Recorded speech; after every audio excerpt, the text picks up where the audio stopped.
Welcome to the February 8th edition of This Week in South Carolina in Session. I'm Gavin Jackson outside the State House here in Columbia. Well, we just wrapped up our 5th week of the legislative session, and things were a little bit more quiet in the House today, a little bit more perfunctory session as they just went through some measures. But dare I say, it was a bit passionate over in the Senate, and passionate over two issues, which I rarely get to use that word passionate when I talk about the Senate. We usually say the word deliberative because they take their time, they really go through issues. But there was passion on the floor today, and that centered around two different bills. One dealing with a bill introduced by Senator Harvey Peeler that would push back election filing dates for candidates and also the primaries themselves due to the impasse over S-107, which is the bill dealing with the governor, lieutenant governor running on a joint ticket. That bill is still being debated right now in a conference committee, but he sees growing frustration over that delay in getting that bill to the governor's desk. So more details on that in a second. And then also we heard some heated rhetoric from Senator Larry Grooms, a Berkeley Republican, over S-954, and that's a bill that gives the Public Service Commission more time to deal with issues related to the Baseload Review Act per some utilities that have requests before them right now. So a little complex of an issue, but also the Senate's first nuclear bill and quite a preview of what kind of debate we expect to see in the Senate in the coming weeks. Let's get right into it. Filing for the 2018 elections opens March 16th. The gubernatorial primary is June 12th. It's February 8th, and the details on how the governor and lieutenant governor run on the same ticket are still not final. Here's some context. Voters amended the Constitution in 2012 to allow the governor and lieutenant governor to run on the same ticket in 2018. Well, it's 2018, and we still don't know how it will work. A bill dealing with those details passed both the House and Senate last year, but it is stuck in a conference committee due to issues caused by the House amendments over constitutional officer and judicial pay. Senators have two separate bills addressing those issues. 5 weeks into the session with no resolution, Senator Peeler sounded the alarm again, even louder on Thursday. And so I feel the need to change the filing dates at least a month for this year's election, and then also postpone the primaries for a month to give the legislature at least another month to try to accomplish what we should have done years ago. If not, I'm told by some of our conferees that there's great concern with our election commission and our director that they don't have time or fastly coming up on the time that we're running out of time to print ballots for our overseas citizens, our people in uniform. And so because of that, I feel the need to introduce this legislation, and we need to answer it post haste. I understand that the House conferees have even changed their conferees, a couple of them, but they don't seem to be budging, and I feel a storm cloud brewing, Mr. Pro Tem. But the thing is that what I don't want you to do is to chastise me or the Senate in general for not agreeing to the House version or for making the House change their position. We're not able to do that. And so when you say that there's inaction, the inaction has come because the process has been followed. The House has stood their ground, and they have not changed. So we have to come up with alternatives. So whose fault is that? The Senate? Senator Darlington, I'm not chastising you. I'm just saying, but you chastised the process. There, you said they failed to act. That's right. But we have acted. No, you have not. We have acted because we met. And so the thing is, you did not get the votes. Why did you meet? You asked us to meet. There you go. We had it. No, you asked us to meet. There you go. But we had been talking. Stay with me. Because we had been talking, and the question is that we had met before that you asked, but we asked it again for you with your 38 years experience. Well, you asked respectfully, and we gave you a chance to do it. Can't ask you, but it would be nice, as chairman of the conference committee, to bring us some good news. Well, bring us some good that's news. not the focus here. In good faith. Would you agree? The senator from Charleston. But would you agree that the focus is not to bring us good news? We would like for you to bring us some good news on Medicaid expansion, but you won't do it. In good faith, the majority leader and the senator from Charleston has tried to work on this issue. They've given and given and given on this side issue, and it still won't suit. And the passion continued in the Senate, where Senator Larry Grooms, a Berkeley Republican, took to the well in the Senate to talk about S-954. And that bill gives the Public Service Commission, which regulates utilities in the state, the ability to have more time to look at the failure of the VC Summer project and to give them more time in delaying any decisions related to the Baseload Review Act. You might remember that bill that's kind of the center of everything up here at the State House. That gave SCANA the ability to raise rates on folks, ratepayers, to fund the VC Summer project. However, since it's failed, ratepayers are still paying for that project despite the fact that no kilowatts will ever be produced. So some people want that BLRA completely repealed. The House has already made moves to change rates for ratepayers. But over in the Senate, they're already kind of squabbling over just this one bill, probably the least controversial bill out of the bunch, that would give the PSC more time to look into this issue. So we saw a bit of a preview of what it's going to be like debating these nuclear bills over in the Senate today. And we also heard from Senator Tom Davis, who kind of went a little counter to Senator Grooms' comments today and said it's time to get the burden off of ratepayers and shift it to bondholders and shareholders directly. Let's take a listen. Monies have been borrowed and spent. There are debts on the books, $9 billion in debts collectively between the utilities. And I'm here to tell you that those debts are going to be repaid. The debts do not go away. No matter what we do here in South, no matter what we do here as a legislature, no matter what we try to come up with, the math doesn't change. There's certain fundamentals of mathematics, and the debt doesn't go away. The debts will be repaid. The question is, who will repay those debts? How will they be repaid?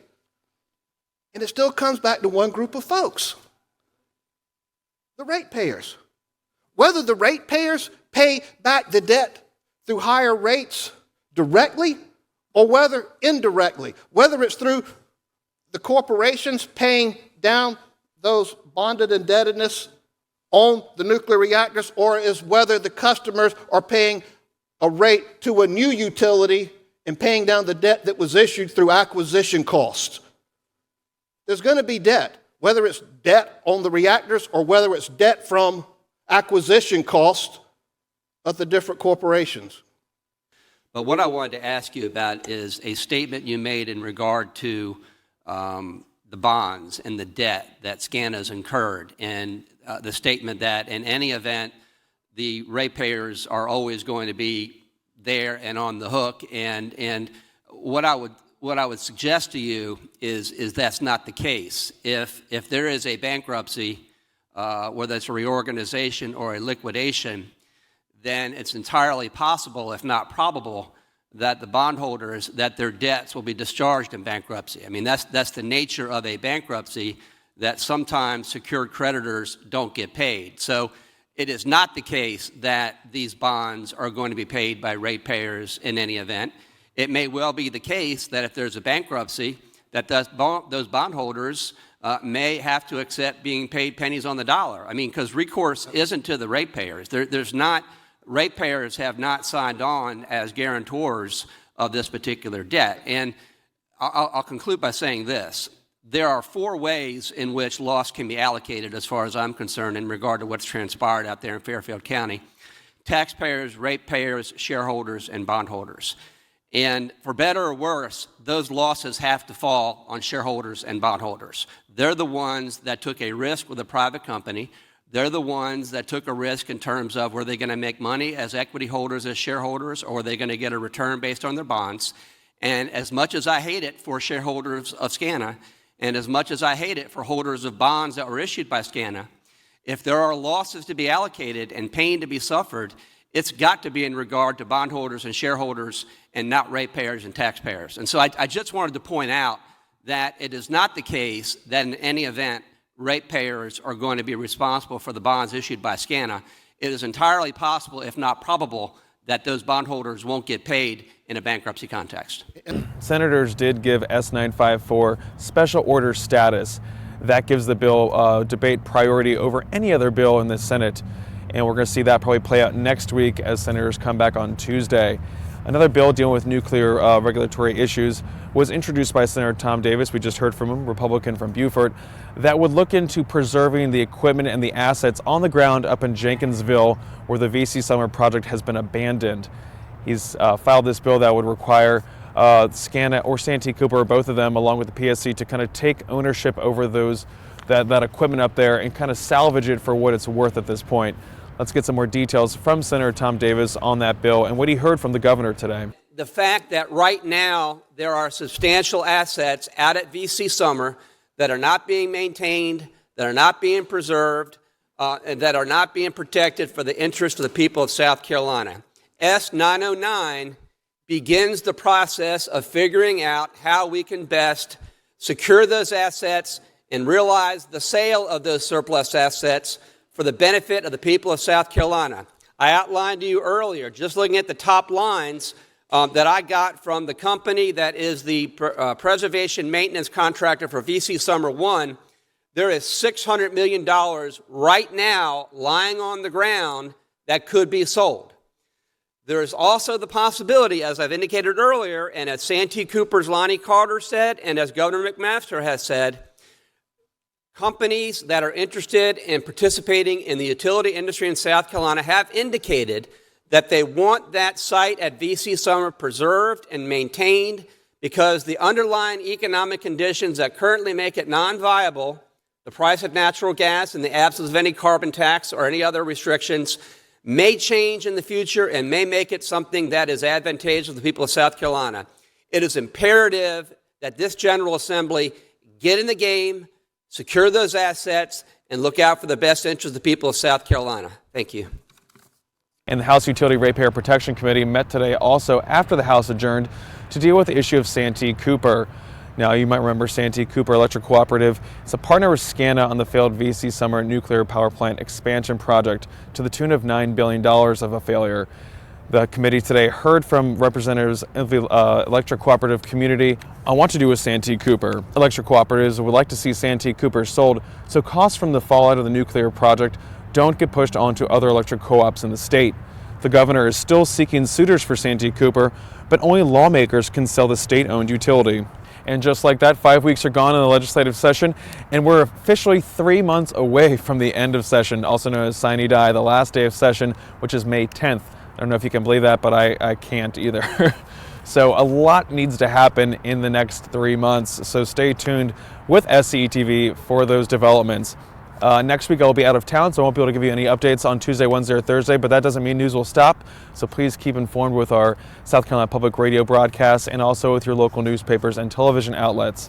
Also, when I do return, expect to start seeing some movement on the $8 billion budget making its way through the House Ways and Means Committee. They'll have full deliberations that week, the week of the 22nd of February. So stay tuned for that. That's when things really start to heat up and everything starts to make way for the budget, which takes priority up here at the State House.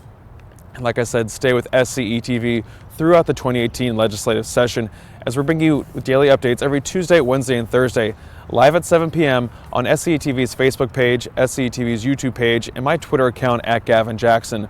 Also, if you can't make the daily shows or watch the recaps online, listen to the South Carolina Lead podcast, in which I talk with newsmakers and those who cover the newsmakers every Tuesday. You can download it through Apple Podcasts or wherever you find podcasts. And be sure to listen to South Carolina Public Radio's State House Week every Friday for a weekly recap of what happened up here at the State House. I'm Gavin Jackson for SCETV at the State House in Columbia.